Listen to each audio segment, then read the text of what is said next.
For the third year and counting, Richard Skipper has been celebrating the artists you love. And what are some of the things that you've really run out of time, and we've got to talk about your latest. I want to go back a little bit, first of all, and celebrate a true legend. Richard Skipper is all about celebrating life, art, and his guest body of work. And did you pursue performing opportunities while you were in high school? Please join us while he showcases these diverse and talented individuals. Here's Richard Skipper. Happy Friday, everyone, and welcome to a very special edition of Richard Skipper Celebrates. Tonight, we are celebrating the musical legacy of Don Pippin.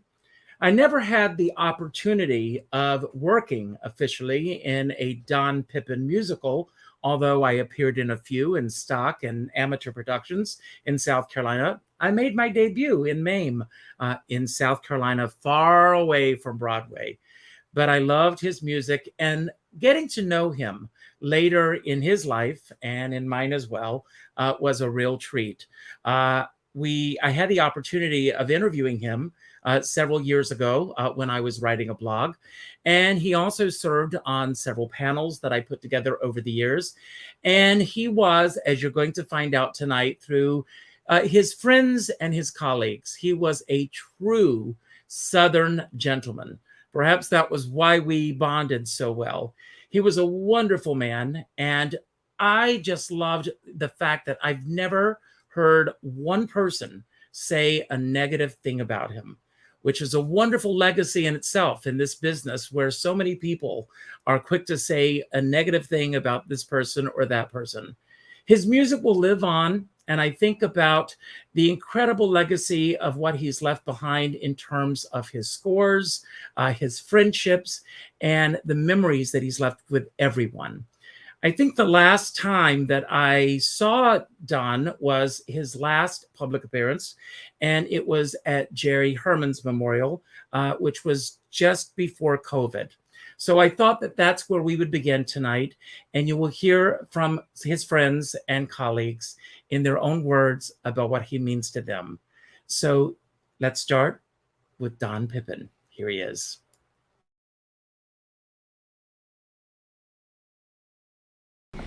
Please welcome the original conductor of Maine, Don Pippin.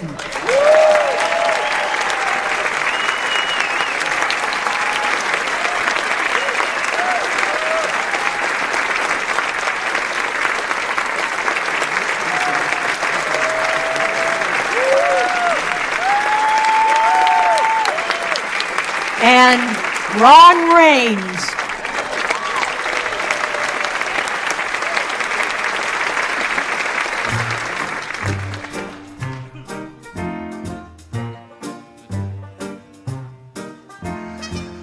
You coax the blues right out of the horn, Maine.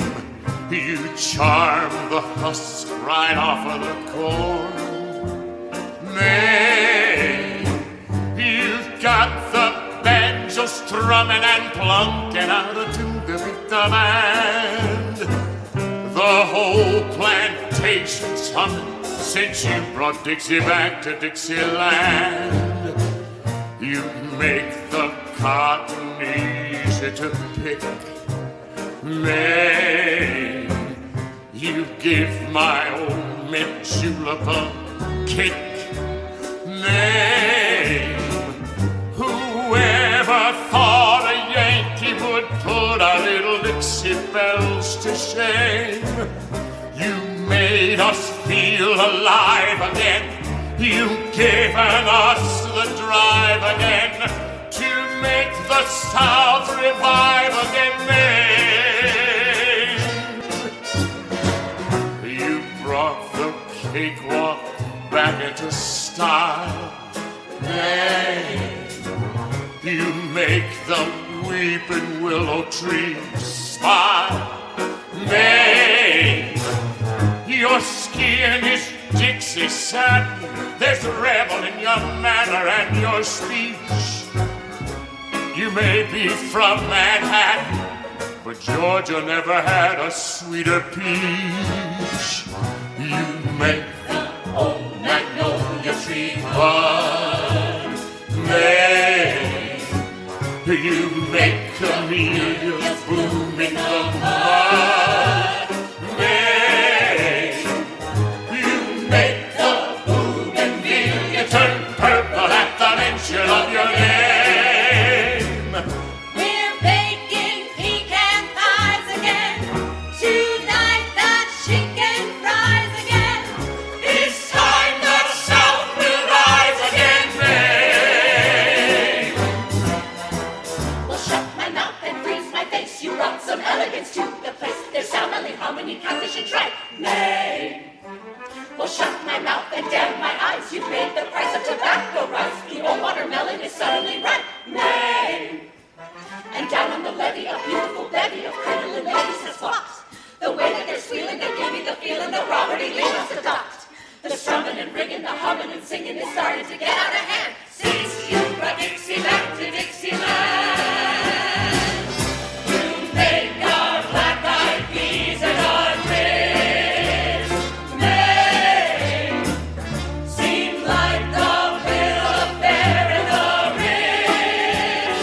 Maine, you came, you saw, you conquered, and absolutely nothing is the same. Your special fascinational proved to be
Wow. Now that's Broadway. Now, Ron was not able to be here this evening, but we sat down earlier this afternoon and we had a phone chat. So I'm going to try to bring this up right now. Hopefully this is going to work here. This is new technology that I'm trying for the first time tonight. So bear with me. I'm going to make this work. And let's see if this is going to work here. So, Ron, I'm glad that you are available to do this for tonight's show. And I want to begin by, of course, we're celebrating the incredible Don Pippin tonight. How did you and Don originally meet? Well, Don and I have been acquaintances for a long time, but it wasn't only until maybe the past 12 years that we have become good friends and musical colleagues. He and I put together a kind of a concert evening together, and we did it all over the country. It was kind of Ron and Don. We called it Broadway Legends, but when I introduced Don at the beginning of the cabaret or whatever concert, whatever we did, I said, there's only one legend on this stage, and that is my music director, Maestro Don Pippin. And I said, we're going to share a lot of stories with you tonight. And I kind of was the Johnny Carson, and he was the Ed McMahon. And I would I would sing my big Broadway ballads, the things that I do, and a lot of them from maybe shows that he had done. And he would tell stories. And he would tell one story would trigger another one, because you couldn't just say, Don, tell me about your career. You kind of had to isolate a show and a name, and then that would pop up other experiences. And of course, he had an incredibly long run, and it was really wonderful, Richard. And he was an incredible raconteur. I mean, his stories, and he worked, of course, with so many incredible people, and and what he brought to the table. There's so many stories that we could go on forever, but I want to know what it was that he brought to the table for you that you carry with you, both as an artist and as a human being. Because absolutely. I mean, the thing that comes to mind that he and I shared, he was a gentleman of another generation. He was a part of the golden age, and he said, I didn't know I was a part of it. He just said, I thought it would go on forever. But he said, when you think back to the people I've worked with and got to be around and was impressioned by, and it was incredible. And I loved his stories, because I'm a big history and about the evolution of the art form that we all love, the musical theater. And he was really a craftsman who was a conductor. So when he was starting out, I mean, he had really strong ideas and opinions, craft wise, and would help. He would put his 2 cents in when he thought it was important, and he had very good opinions, and he knew how to put together a show. He knew what we need here, you need that, and it needs an up number here. We need to do this shade here. Then it was I don't know if that made any sense, but he was terrific that way, and what it was for me was just being connected to that generation and to absorb as much as I could so that I could pass it on to other people younger than I, and to keep the information highway going. Well, you talk about passing the baton, no pun intended, of course, and you look at what he brought to the table. He was reading his history just recently. He was the last surviving Tony Award winner of the a category that doesn't even exist anymore. Yeah, Broadway conductor. Yeah. I think the last time that award was given was for Hello, Dolly. Interestingly, that Jerry Herman had that connection with Don Pippin, of course. And you talk about the structure of creating, and you think about, for example, the title track of MAME, and just how that one number, if he did nothing else the rest of his career, that enough is for me. And then you listen to the orchestrations and the work that he did on a chorus line. You know, he did all the vocal arrangements on Oh, those. yes. That is just magnificent. He told me, a wonderful story I'll share with you, Richard. When he worked at Lambertville in the summer, when he was very, very young. This is before he came to New York. And that's when they did 1 week stock, and they do 11 shows every summer. And of course, he was in his early 20s. He just gotten out of Juilliard, and he could do 11 shows for 3 summers. And I mean, operettas and musicals and with stars. And he came to New York after 3 years with 33 shows under his belt that he had conducted and done a lot of orchestrating and changing instrumentations because of the size of the orchestra there at Lambertville. So he had incredible tools when he arrived that and that gave him a lot of confidence. And that's when he went in to David Merrick. He had been assisting, I think,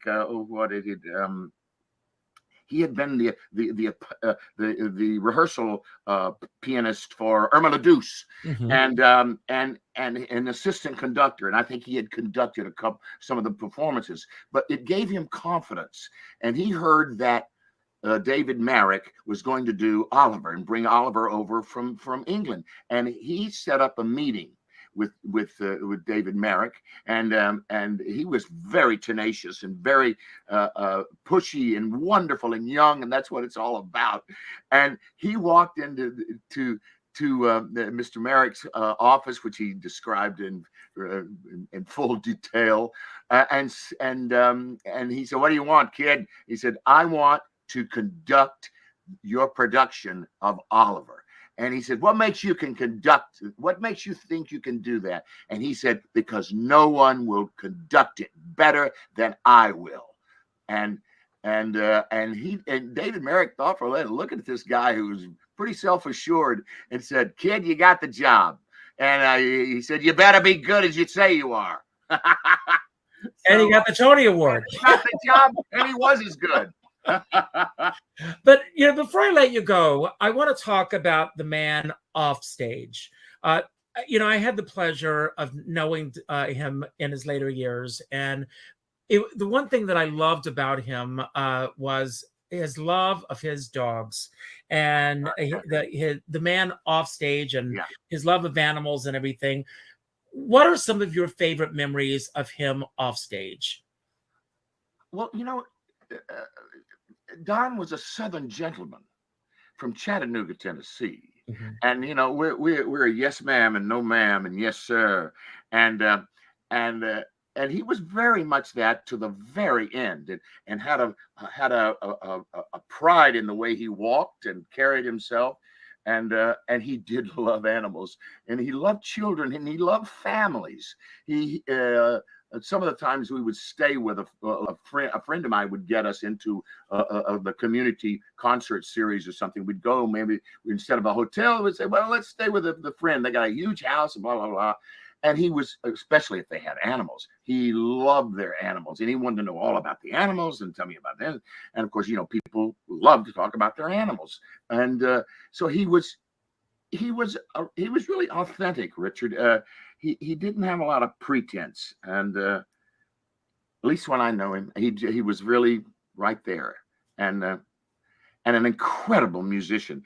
He was an accompanist that was second to none.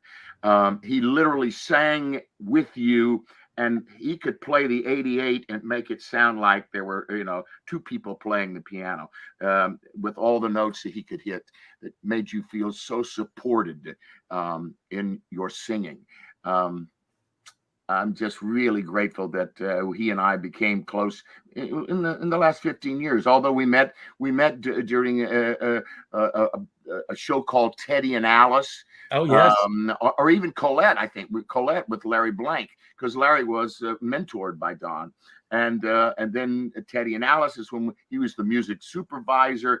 And then he was also the conductor of one of the shows my wife did at the beginning of her career, Seesaw. So that's where he knew her. So, and we just would run into each other, and then he was going to do a symphony concert somewhere, and he'd say, "Hey, Ron, you want to sing? You got a lot of classic baritone stuff." I said, "Absolutely, Don, I'd love to." So it kind of evolved that a way that we put together a little, an evening of really celebrating Don.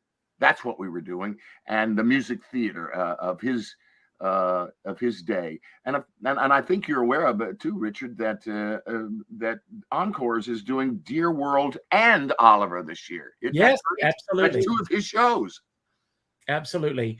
And I was lucky enough, unfortunately, I say unfortunately because nobody wants to be at these events, but I was at the memorial for Jerry Herman, and of course, which we're going to hear, that incredible orchestration of MAME that you sang so brilliantly, with him conducting.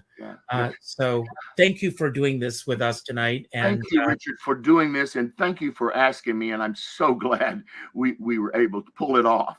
Well, thank you. We would do it for Don. And I hope to have you back here sometime for a full show. Thank you, Richard. Thank you. Have a good evening. Thank you. Bye-bye. Hi, I'm Larry Blank, and I just wanted to say a couple of words about my mentor and friend, Don Pippin. I met Don in 1966 when I was a young kid hanging around stage doors. I went to the stage door at the Winter Garden Theater where he was conducting MAME. I was 13 years old, and I went up to him and I said, "Mr. Pippin, I am the president of your fan club." And he said to me, "That's wonderful. How many members are there?" And I said, "At this moment in time, only one." And we quickly bonded, and over many years, he supported my career and was totally responsible for my being hired as a conductor on many Broadway shows, much later, of course. He always said it's good to know who to blame. He lived to the ripe old age of 95, and I have to say I was in touch with him all the time. He was godfather to my children. He truly was responsible for everything good that happened to me professionally, some of the bad things too. But we worked together all the time, and I learned so much from him. And he's sorely missed. And I want to say it's really important to have mentors in the business, and he was the greatest. So rest in peace, Don. You're a great man.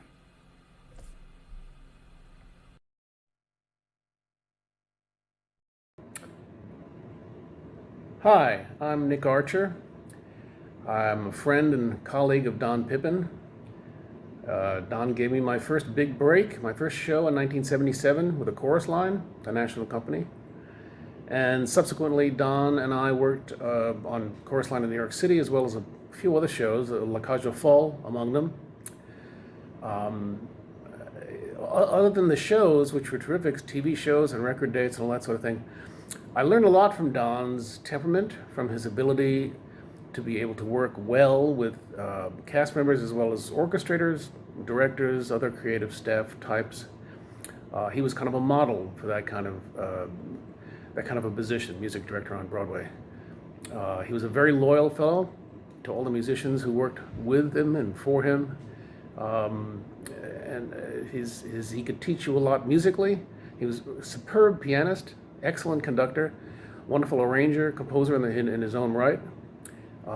He was very highly regarded around Broadway, that's for sure. And but Broadway, it's a great loss for Broadway to lose Don Pippin. Luckily for us, he's left an excellent, very comprehensive legacy of music and arrangements, which are in many sense timeless because they're so well crafted. I think he in terms of his being a mentor, he taught me a lot about how to deal with people in situations that arise. would arise in putting a show together. And his friendship and loyalty meant a great deal to me, and to a great many others with whom he worked. Rest in peace, Don Pippin, a splendid fellow by any measure. Thanks for listening.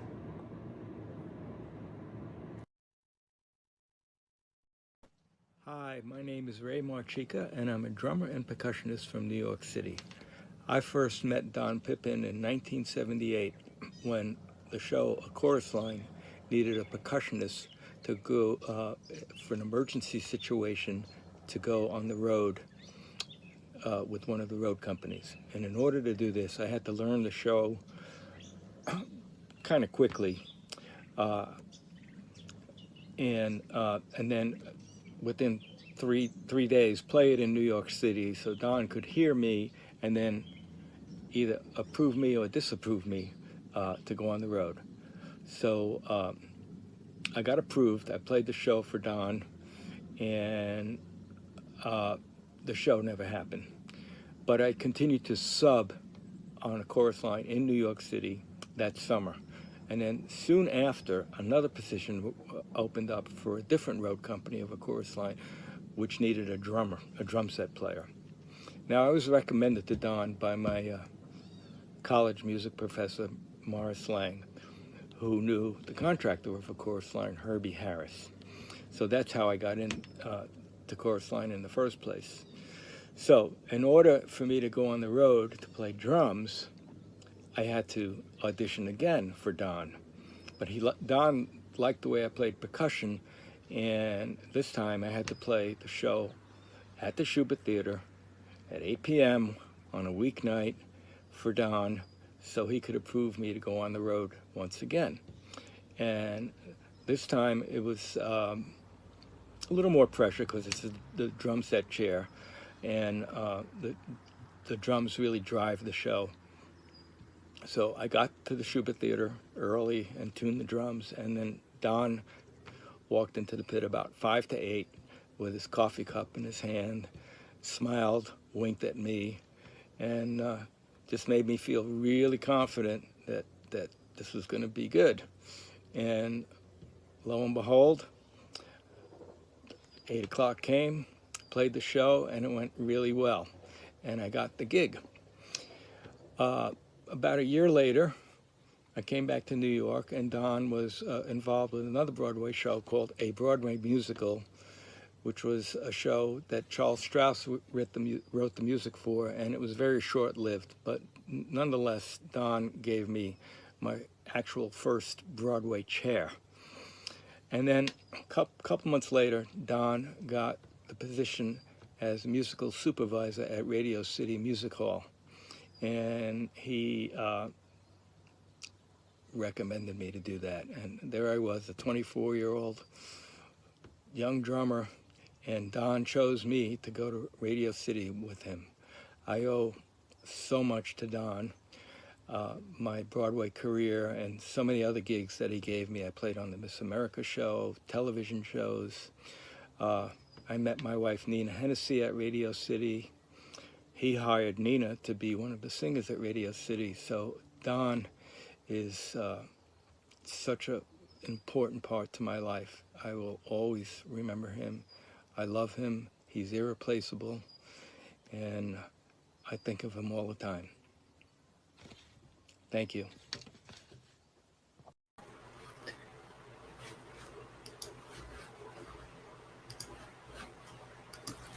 Well, if you're good enough for him, you're good enough for me.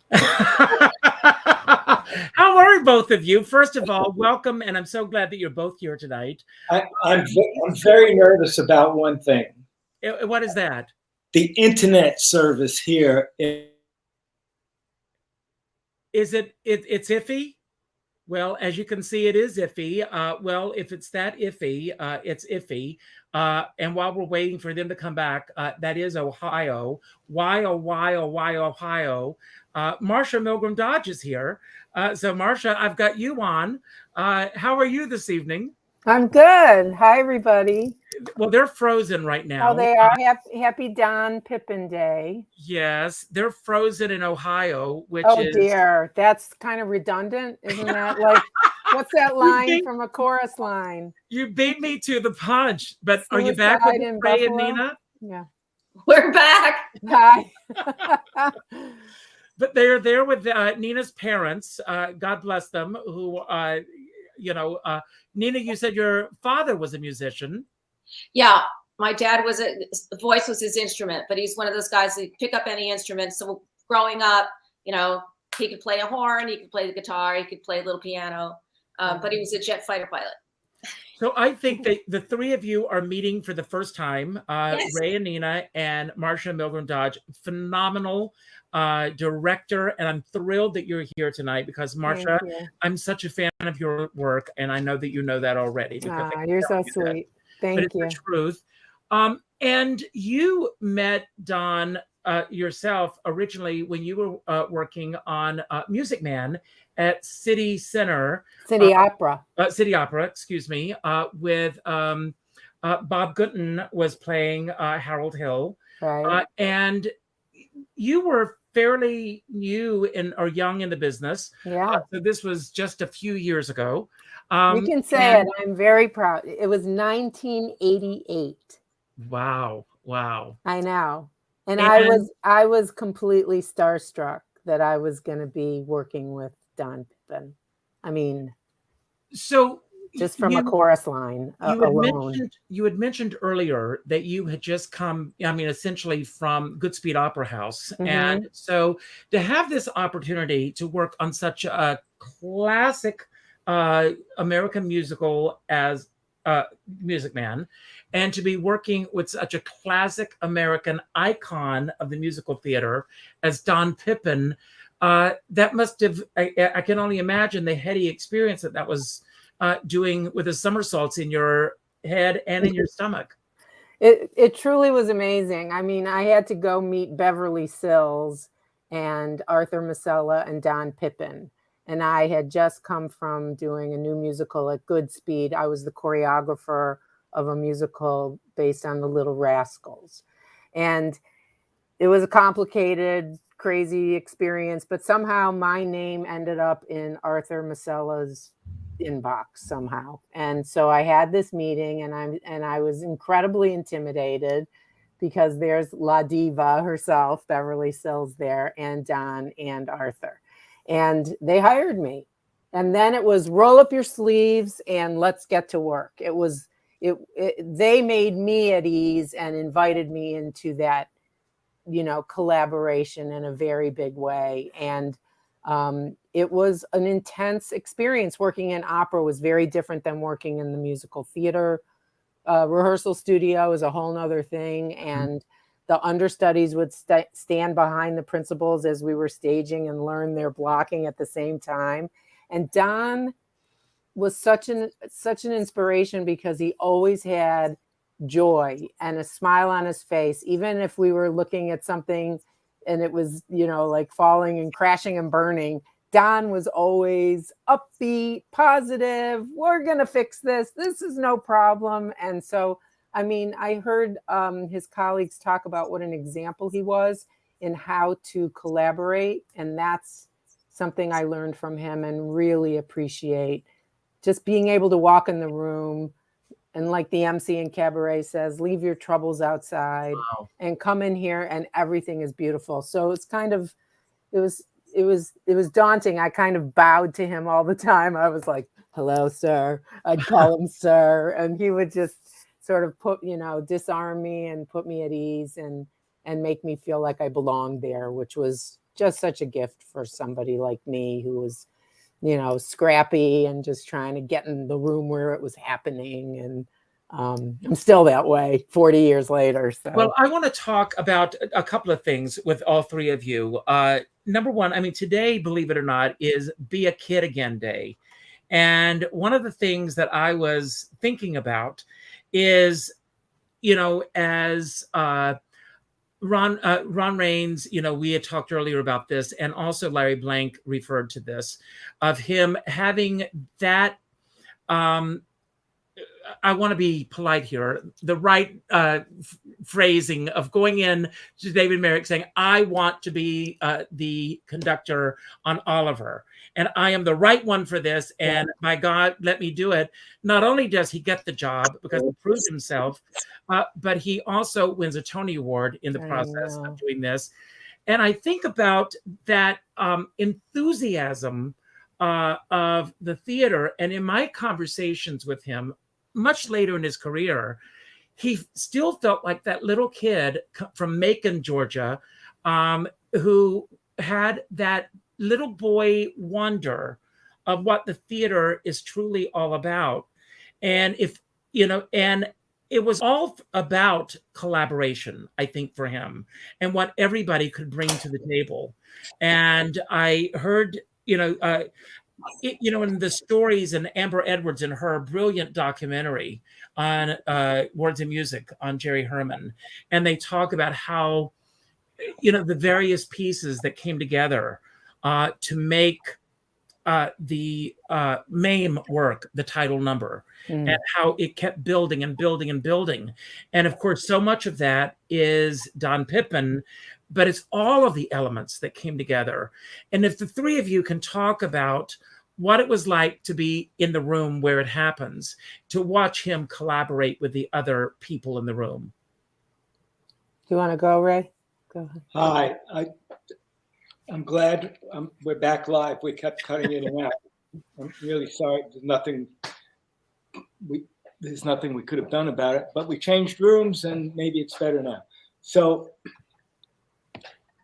my first experience, like I said in my little video clip, was playing chorus line, and how I was just a young, inexperienced drummer, and he just instilled confidence in me.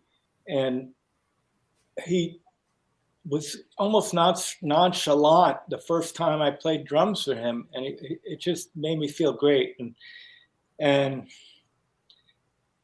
he would just, with minimal effort, conduct that show. Yep, I think they froze again. So if you want to pick up there. Okay. I mean, the thing about Don was he was always he said yes to everything. He never said no. So if I had a tempo question or if I wanted to slow something down, he never gave me, but this is what it's supposed to be. He always was very elastic and allowing me, even if he knew that I was going too slow or too fast, he allowed me the opportunity to learn on my own that it was too slow or too fast. He didn't put the kibosh on it. He said, sure, try it at that tempo. And then he'd look at me afterwards and I'd go, I'm wrong. We have to do it this way. And he's like, good choice. So it wasn't like he allowed me to make my own mistakes so that I could learn from them. And it also, just informed everything that I did after that. Watching him conduct the orchestra. I mean, I think it was a 60-piece orchestra down there in the pit of the New York State Theater. It was huge. The opera is a very different animal than Broadway. So that was mind-blowing, just being in that theater.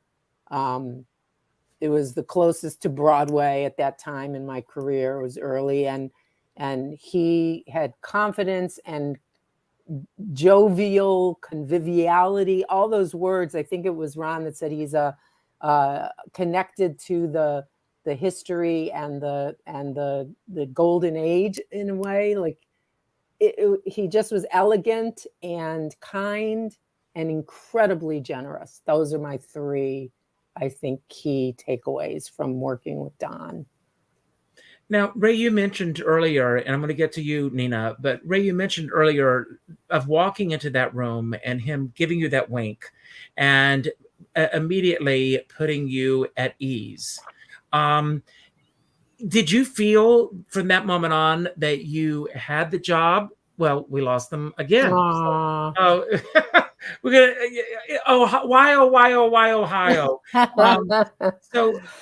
But I'll continue with you, Marcia. Okay. I have one good story if you want to hear please. it. After we did Music Man, 2 years later, Chorus Line played its final performance, and Don invited me to that performance. It was on my birthday.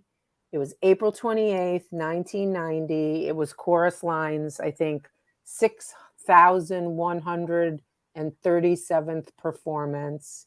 Schubert Alley was like a bar mitzvah. Excuse me, was this the performance where all the cast members from the previous productions all came together? That was a different one. Okay. I mean, it had a variety of cast members in the show, but it wasn't that one where there were like 1,000 people on stage. I think that was the record-breaking performance. Okay.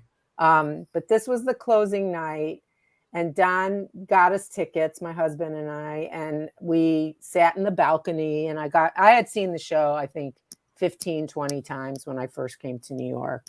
But we sat in the balcony. But what I remember most about Don was being like Barnum, like P.T. Barnum in Schubert Alley, introducing me to everybody that was famous. I was the only person I never heard of. Everybody else were all these luminaries of Broadway, and I got to meet Bjork Lee, and it was just like, it was like that wonderful place where he knew that this was a big deal for me, and he had time for me.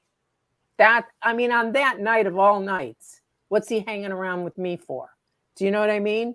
So even though, you know, I didn't continue my relationship with Don, you know, beyond those couple of years that we had, it was palpable, potent, and unforgettable that he would take time for me, especially that night. I mean, I will never forget that.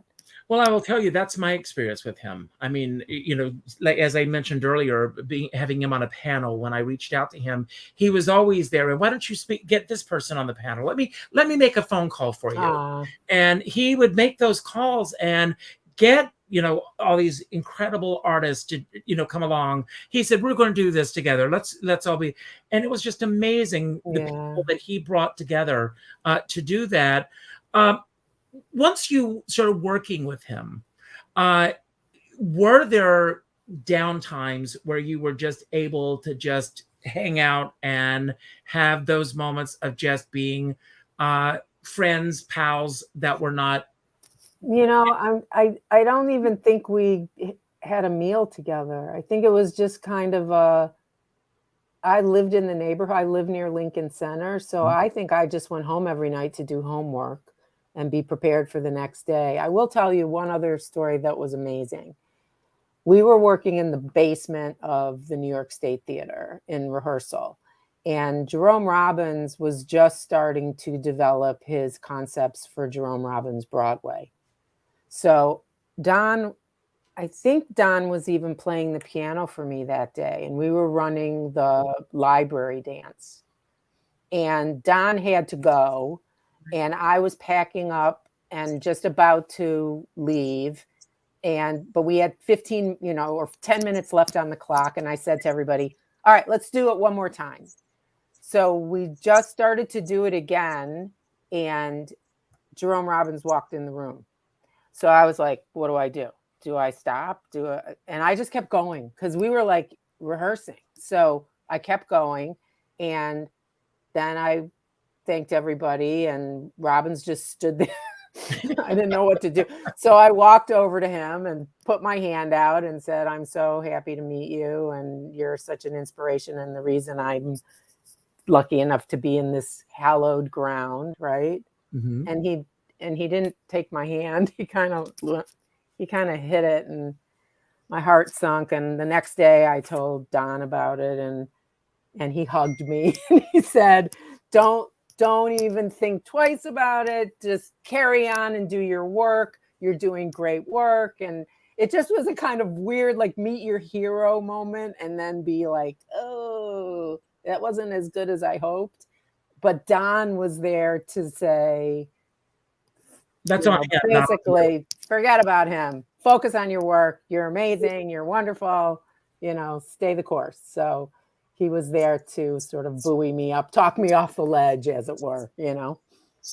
So I'm gonna, we've got them twice here. So I'm gonna do this. Let me. There we are. So, so, but basically, what you're saying is that he was essentially saying that's on him. It's not on you. Yes. Yeah. Yes. And you know what? I've just started to understand that if somebody says something icky to you or it's their problem. You can't sort of, and that came, he taught me that back in 1988, and I just forgot about it till Well, I'm today, glad you said that tonight, because I had that experience this afternoon. And, no. So thank you. Yeah, no, I mean, Don, thank you. Thank you, Don, because if someone's just is going to behave badly, that's not you, that's them, and you don't need that. Thank you for just that. So Don, speak to us. Thank you. So Ray and Nina, are you actually here, or is this a frozen picture? I don't think that they're actually here. But I mean, obviously, I mean, you are, with the work that you do, your knowledge of the history and everything, you obviously were very familiar with his body of work. I love to refer to it before walking into that room with him. I know. When you got that call and the team that was going to be involved with this, what were your thoughts on that? Oh, I just was giddy. I was giddy, and then it hit me that I had to really deliver the goods. That if I didn't deliver the goods, I'd be found out as a big imposter, right? So I think we all go through that. I'm sure Ray and Nina can attest to that too. That you say yes to a job, and then you go, "Oh no, how am I going to do that job? I have no tools for that. I have no skills. I'm a phony."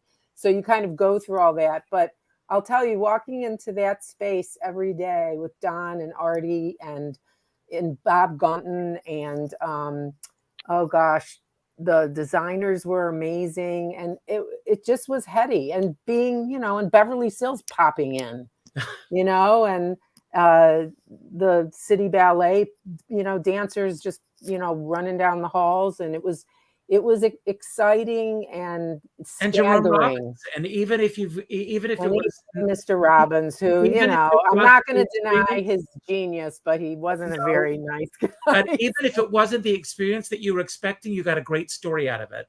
Yeah, it's a pretty good story. So Nina, you can hear me? You can, yes. Talk fast. So, yes, I want to hear from you because we haven't heard from you tonight. Your experience of Don, and and were there lessons that you learned from him? And I always like to learn what you learn from these geniuses of the theater, and he truly is a genius, that you carry with you not only as an artist, but as a human being. Well, as actors we audition all the time and we don't get all the jobs. And I learned from him from the very start. You never know what's going to happen, because the first time I auditioned for him, it was for not Sleeping Beauty, but they were doing one of the Disney Snow White.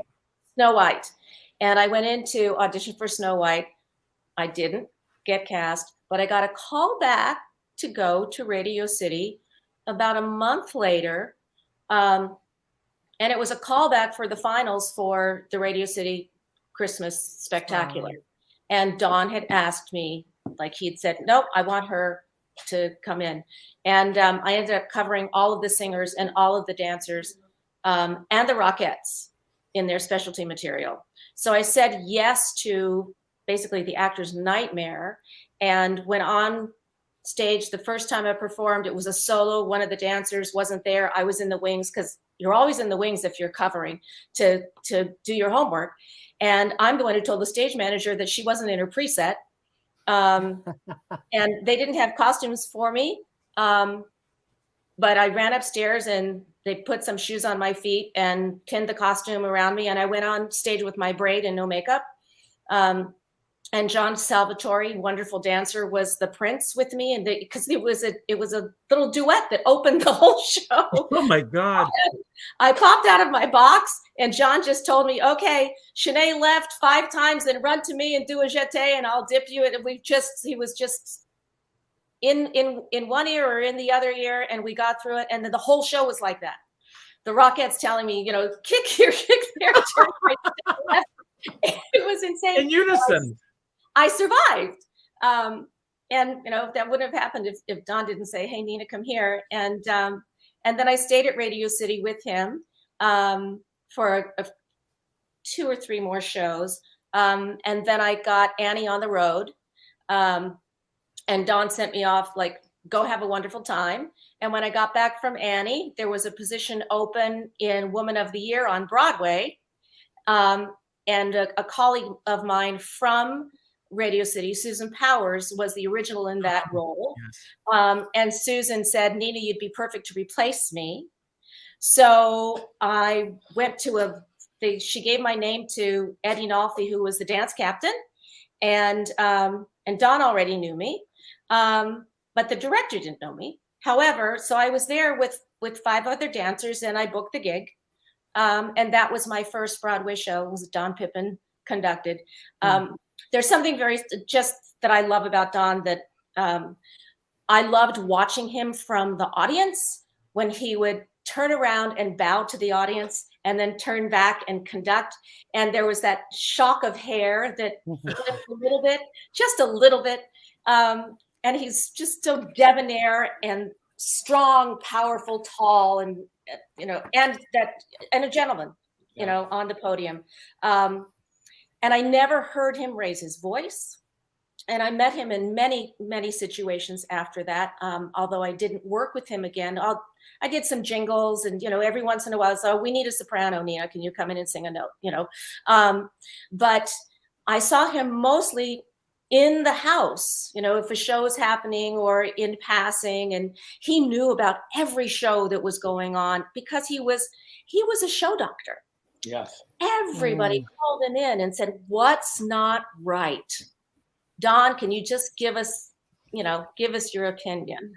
I remember being in some orchestra rehearsals for the Broadway shows, and he would stop the rehearsal and he would know how to fix it. He'd say, "Okay, second trumpet, third trumpet, you're playing the wrong notes," or lay out. He just knew instinctively how to fix on the fly. Great ears. He had the best ears. He could hear everything.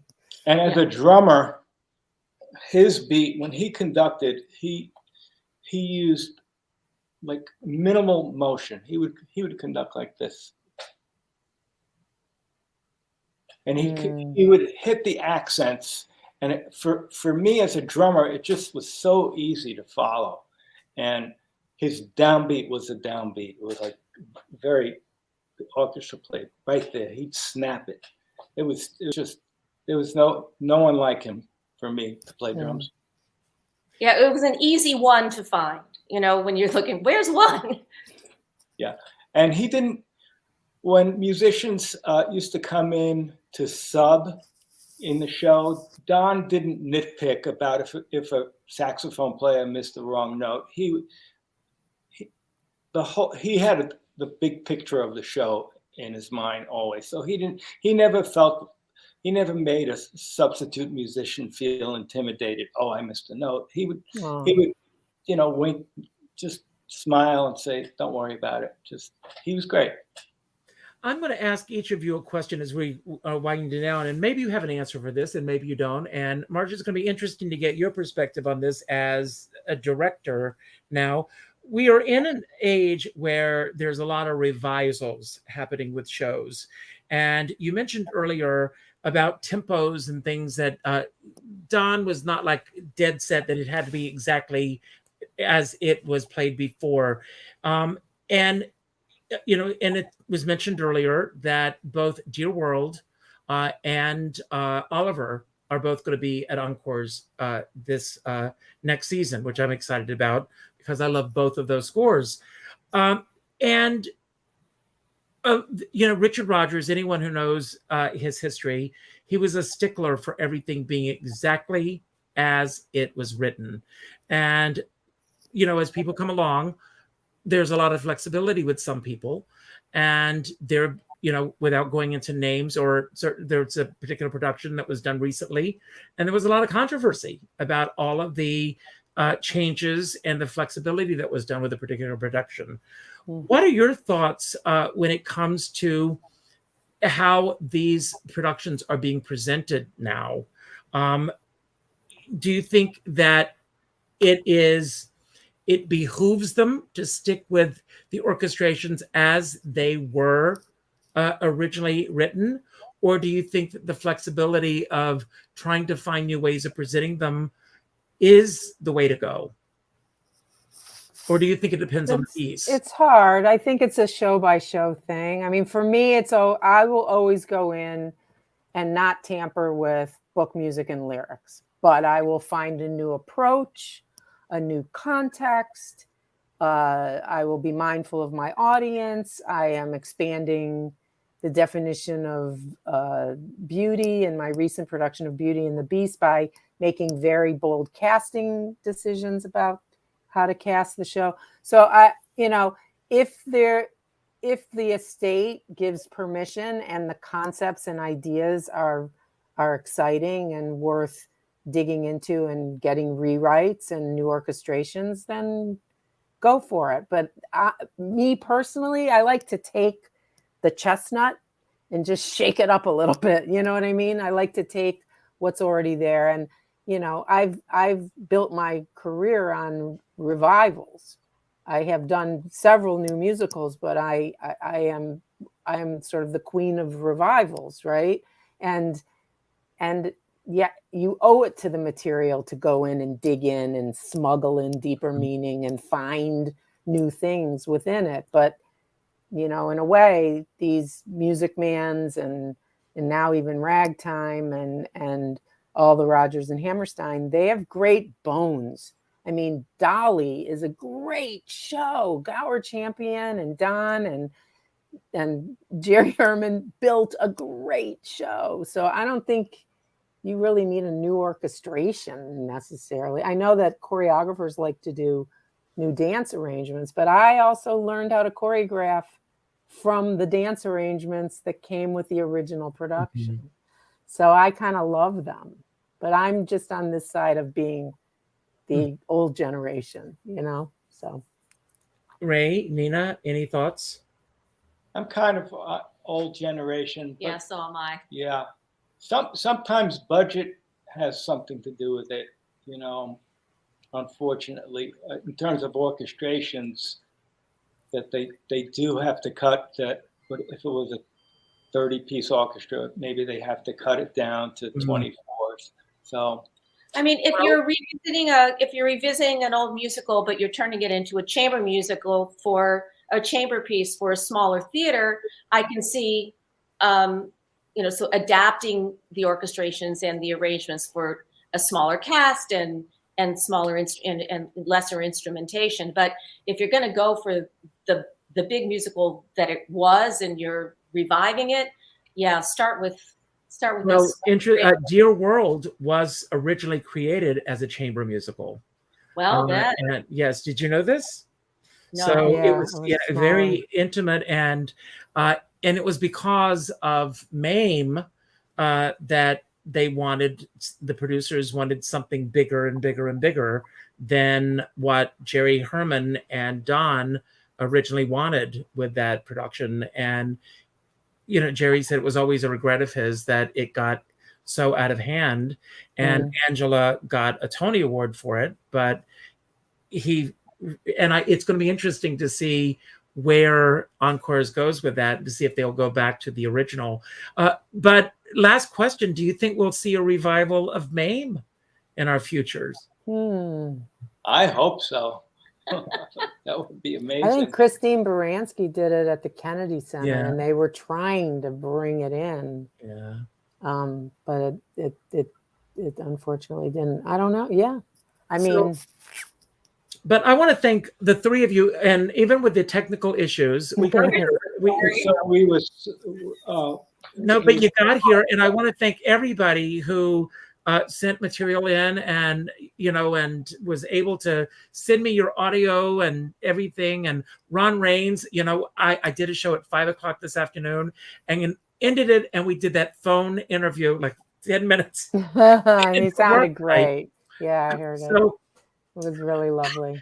Excuse me, I got a frog in my throat. But I want to ask each of you, and then I will, give my final word. And I'll start with you, Marcia.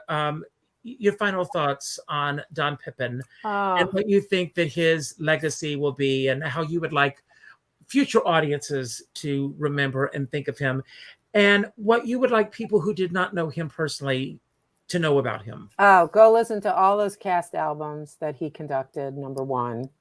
And we have Larry Blank and Nick Archer, and we have all of his proteges carrying on his legacy. And they are remarkable and wonderful in their own right. And I would simply say that, when in doubt, go back and listen to those beautiful, fully realized productions that he had his hand in, and remember his kindness, his generosity, and his expert musicianship on all of those. And I will be forever grateful. So Don, I hope you're playing beautiful music up there and with all your heroes. So, and thank you for taking a moment with this, smart alecky young choreographer when we met all those years and Marcia, ago. I extend my hand to you, and I won't pull it away. Thank you. Yes. Thank you. Nina? He was just such a kind man. It didn't matter how much time had passed. If we would see one another and say, sit down next to me. There was all, the chair was there, the heart, the hand, the conversation. It's like we had no time had passed. And to be in the world that way, and to let others feel welcome and respected and seen all the time, it's pretty great lesson to have shared with me. And I hope to carry that on. Yeah, absolutely. As a young musician, when I first met him, the confidence that he instilled in me, I just hope the younger generations of conductors and musical directors give younger musicians a chance.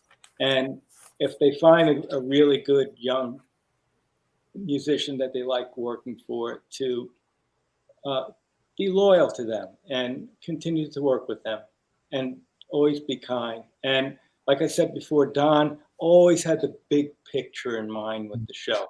He didn't nitpick. If you hit one wrong note, don't make a big deal of it. Just, it's the whole picture.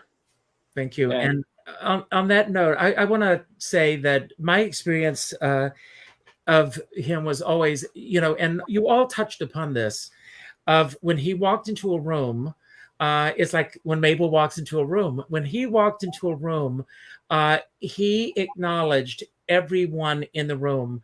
I am reading this incredible book now called Facing the Music, and I'll give David Loud. And David Loud is going to be on the show on Thursday, and he talks about being on the podium, and it's a three-pronged job. You're thinking about the audience behind you and the artists that are on the stage, and then there are the musicians in front of you. And that was Don Pippin at all times. It wasn't just when he was standing on the podium. It was when he walked into the room. He acknowledged every single person in the room. And he always took the time for everybody in the room. And he always made you, as Marcia said earlier, feel like you were important, that you belonged in the room, and that you were part of the process. And it wasn't I love the fact that he winked at Ray when Ray walked into the room to, for an audition. It wasn't like, you walk into some auditions, we've had those experiences, where they don't even look up from their phones sometimes. And he was always present. If you walked into a room, he stood up when you walked into the room. At least that was always my experience. He acknowledged you when you walked into the room. And it wasn't just me, it was everybody. And that's the lesson that I think we can all take from him, that we can all acknowledge everybody always, because I think that's all that any of us want on this planet. We want to be acknowledged. And if we all take the time to do so, I think that is the true legacy of Don Pippin. And on that note, as Marcia said earlier, go and listen to those original cast recordings. I love you all and have a great evening. Thank you, Make Richard. it better tomorrow. I'm going to go listen to MAME. I'll talk with you later. Thank you. Goodbye.